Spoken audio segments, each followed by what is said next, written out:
विघ्नहर्ता श्री गणेश, श्री गणेश, श्री गणेश।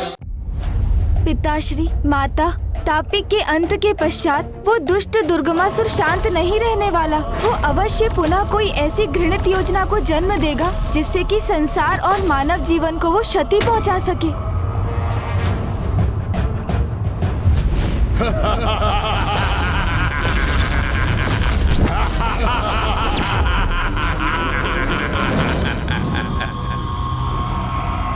जाओ जाओ, शीघ्र जाओ और संसार को संक्रामक रोगों से प्रभावित कर दो। कितनी दुर्गंध आ रही है इन दोनों से। अरे शीघ्र जाओ। हाँ, क्यों नहीं, आप निश्चिंत रहिए महाराज। हम करेंगे अस्वच्छता का इस संसार में विस्तार। सभी जीवों को रोगग्रस्त कर देंगे महाराज।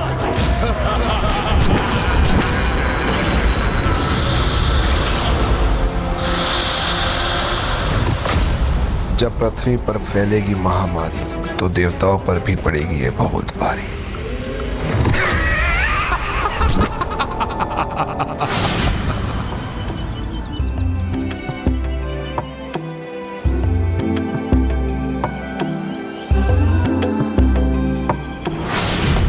माता जगत जननी की कृपा से अकाल स्थिति से हम सुरक्षित हुए। माता की कृपा संपूर्ण सृष्टि पर बरसी और हमें निर्मल जल उपलब्ध हुआ।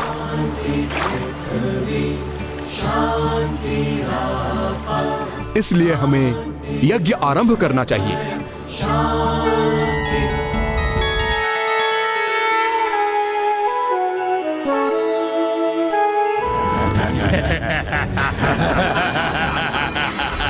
क्या स्वच्छ और शुद्ध ग्राम है ये? क्यों ना यहीं से आरंभ करें, इसे ही अशुद्ध बनाएं। अवश्य हम यहीं आरंभ करेंगे, किंतु हम रोग फैलाने की शक्ति का प्रयोग तभी कर सकते हैं जब हमें कहीं कुछ अस्वच्छता दिखे। उचित कहा तुमने तरल, यहाँ तो सब स्वच्छ है, मैले का लेश मात्र भी नहीं है। बस मैले के कण भर की आवश्यकता है हमें। उसके बाद हमारे प्रकोप से कोई भी अछूता नहीं बच सकता।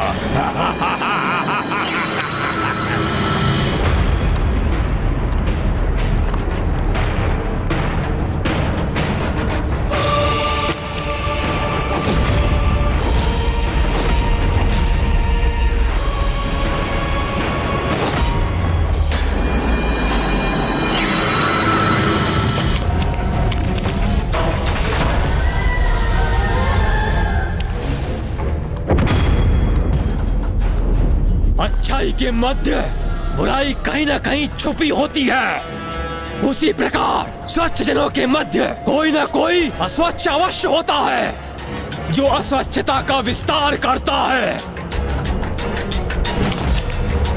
और अन्य सभी के लिए संकट उत्पन्न करता है। हमारे सौभाग्य से वो अब हमें मिल गया है और उसी के माध्यम से हम पूरे ग्राम का विनाश करेंगे, क्योंकि इसने मैला फैलाकर हमारा प्रवेश द्वार खोल दिया है।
अच्छे गरल तरल जो तुम मक्खी बनकर मलिनता को प्रसारित करने में जुट गए।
केले का छिलका, बैल के कुछ कण और एक दूषित व्यक्ति जो अस्वच्छता से वातावरण को दूषित करे, इतनी ही तो आवश्यकता थी हमें। मैला फैलाना तो मनुष्य की पुरानी प्रवृत्ति है। इस प्रकार न्योता देते हैं मनुष्य अपने विनाश का। देखा कैसे हमने मशिकाओं और मच्छरों के माध्यम से इस ग्राम को रोगग्रस्त कर दिया। अब यहाँ सब अस्वस्थ होंगे।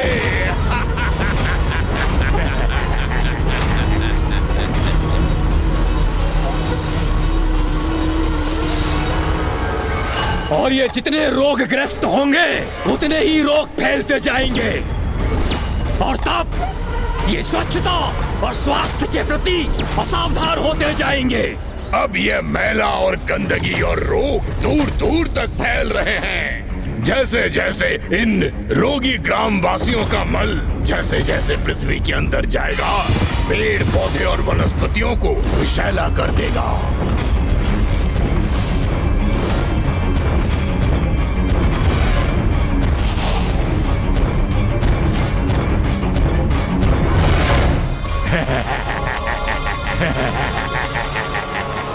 और जैसे जैसे संसार में मैल एवं रोगों की वृद्धि होगी, हम वैसे ही शक्तिशाली होते जाएंगे। दुर्गमासुर के असुर तीव्रता से मनुष्यों को अपनी महामारी का ग्रास बना रहे हैं। ऐसी प्राण घातक महामारी में जहाँ सभी रोगग्रस्त हो रहे हैं, ऐसे में उनकी सहायता कौन करेगा?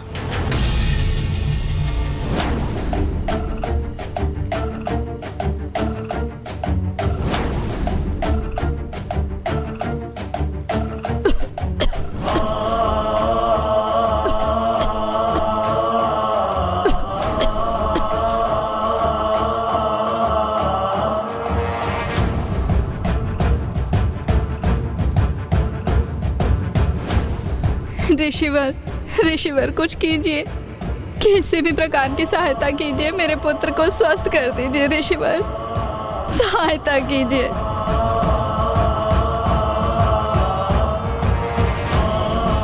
ये औषधि इस बालक को दे दीजिए।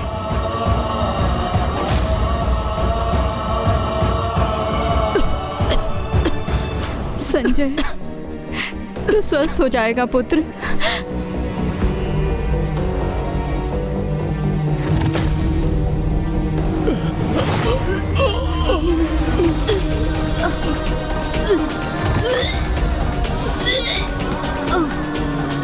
यहाँ तो महामारी का प्रकोप है, सारे ग्रामवासी रोग के चपेट में है। हाँ, हम यज्ञ करने में असमर्थ हैं क्योंकि यहाँ का जल दूषित है, फसलें नष्ट हो रही हैं। यदि इसी प्रकार महामारी का विस्तार होता रहा तो शीघ्र ही हम नष्ट हो जाएंगे। अब तो हमारे पास माता के प्रति भक्ति और निष्ठा से की जाने वाली प्रार्थना ही शेष है।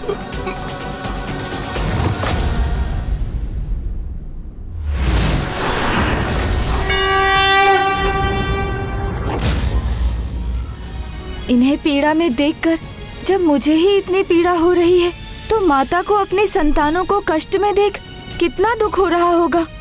किंतु माता कुछ कर क्यों नहीं रही? तो क्या माँ इनकी पीड़ा से अनभिज्ञ है? कितनी भी प्रार्थना कर लो तुम, किंतु हमारे रोगों से तुम्हारी रक्षा कोई नहीं कर सकता। माता, प्रथम पूज्य गणेश जी ने उचित कहा था। दुर्गमासुर ने एक बार पुनः अपनी नीचता और कुटिलता का परिचय दिया है। माता, दुर्गमासुर के असुर तरल और गरल ने बहुत विनाश कर दिया। स्थिति बहुत गंभीर हो गई है माता। क्षमा कीजिएगा माँ, किंतु गरल और तरल दुर्ग अवधि से अपनी कुटिल योजना को पूर्ण कर रहे हैं। जगत जननी है आप, आपसे तो कुछ भी नहीं छिपा है माँ, तो आपने हस्तक्षेप क्यों नहीं किया माँ? क्या आप गरल और तरल के पापों की गागर भरने की प्रतीक्षा कर रही हैं माँ? किंतु वो तो कब का हो चुका है माँ। उनके पापों की गागर तो कब से भर चुकी और अब तो उनके पाप छलकने भी लगे। आपके भक्त आपसे गुहार लगा रहे हैं माँ। अब शीघ्र ही आप कुछ कीजिए, गरल और तरल से इस संसार की रक्षा कीजिए माँ।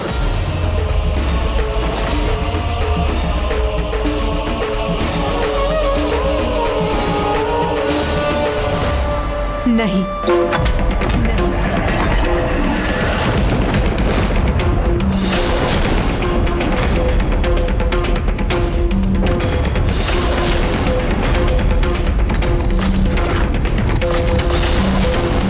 किंतु माँ,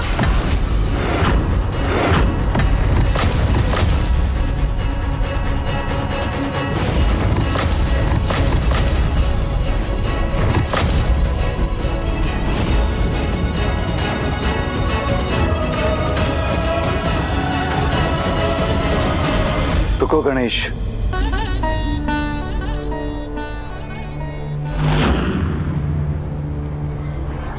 पिताश्री, ये माँ को क्या हुआ? जो माँ पार्वती अपने भक्तों के कष्टों को देखकर पीड़ा से रुदन करने लगी थी, आज उन पर ही अपने भक्तों की पीड़ा का कोई प्रभाव नहीं हो रहा है पिताश्री। हाँ पिताश्री, और ऐसा प्रतीत हो रहा है जैसे माँ बहुत क्रोधित हैं। किंतु ऐसा क्यों? क्योंकि इस बार ये विनाश मात्र गरल तरल अथवा दुर्गमासुर के कारण नहीं हो रहा। अभी तो इस बार उनके भक्त भी इस दुर्दशा के लिए समान रूप से उत्तरदायी है।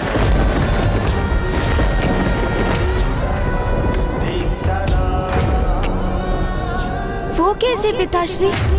भगवान भी उन्हीं की सहायता करते हैं जो अपनी सहायता करते हैं। सत्य ये है कि गरल और तरल अपनी योजना को क्रियान्वित करने में समर्थ हुए। एक ग्रामवासी द्वारा फैलाए मेले के कारण।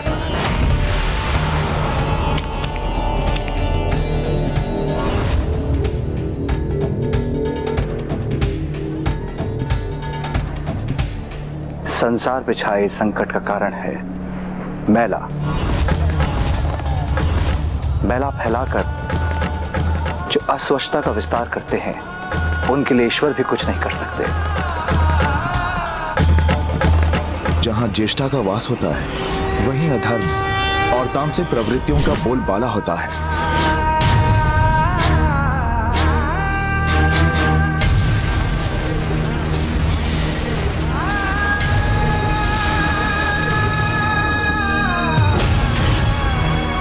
जहाँ अशौच होता है, वहाँ अलक्ष्मी का वास होता है।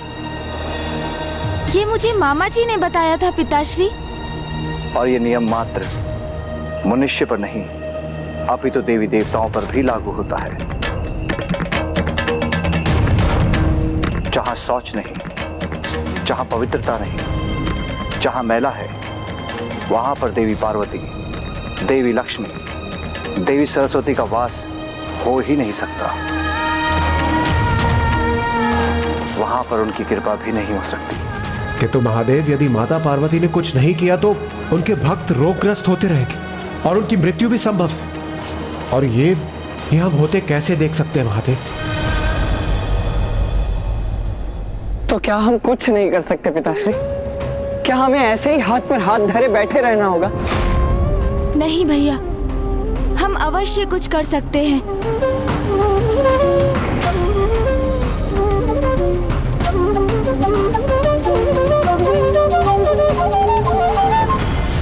पिताश्री के शब्दों में ही हमारी समस्या का समाधान है। उन्होंने कहा, जो अपनी सहायता करते हैं, ईश्वर भी उन्हीं की ही सहायता कर सकते हैं। इसलिए माता से सहायता प्राप्त करने हेतु हमें ही कुछ प्रयास कर सर्वप्रथम पृथ्वीवासियों को स्वयं अपनी सहायता करने के लिए प्रेरित करना होगा।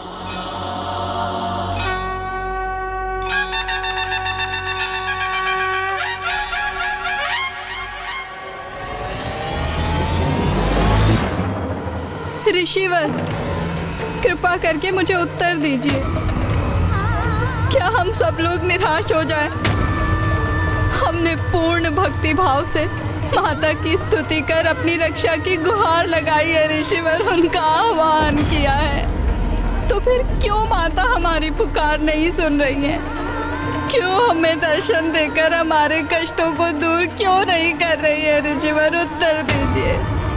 यदि ऋषिवर ही निरुत्तर होंगे तो हम सभी साधारण मनुष्य भला क्या कर सकते हैं? चलो सभी, अब कोई नहीं सुनेगा हमारी गुहार। चलो चलो।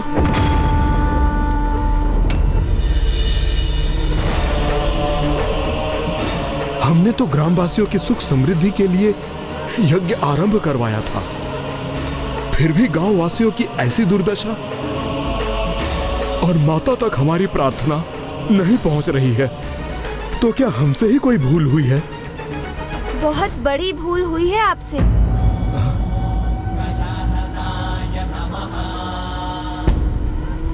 प्रथम पूज्य गणेश जी, देव सेनापति कुमार कार्तिकेय जी, आपको कोटि कोटि नमन।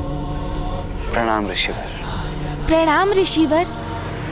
हमें बताइए प्रभु, हमसे क्या भूल हुई है?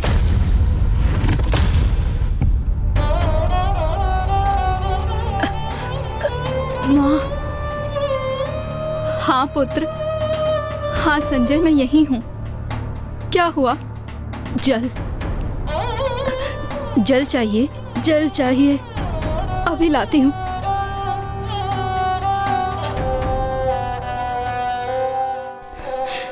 जल जल तो नहीं है पुत्र, क्षण भर प्रतीक्षा करो, मैं अभी कुएं से जल भरकर लाती हूँ। हाँ।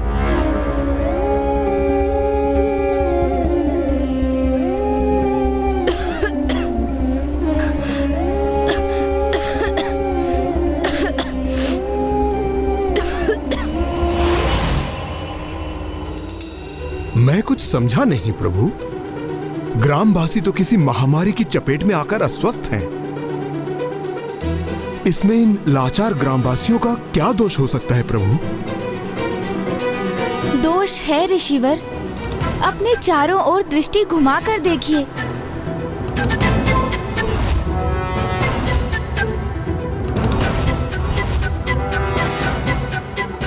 कैसी अशौच की अवस्था है यहाँ पर। यदि यहाँ के निवासी अस्वस्थ हुए हैं तो स्वयं अपनी अस्वच्छता के कारण। आप सभी माता का आवाहन तो कर रहे हैं, किंतु स्वयं सोचकर देखिए, जहाँ स्वच्छता नहीं है वहाँ माता का वास कैसे हो सकता है? माता की कृपा संभव कैसे है? तो आप ही हमारा कोई मार्गदर्शन कीजिए प्रभु। हम करें तो करें क्या?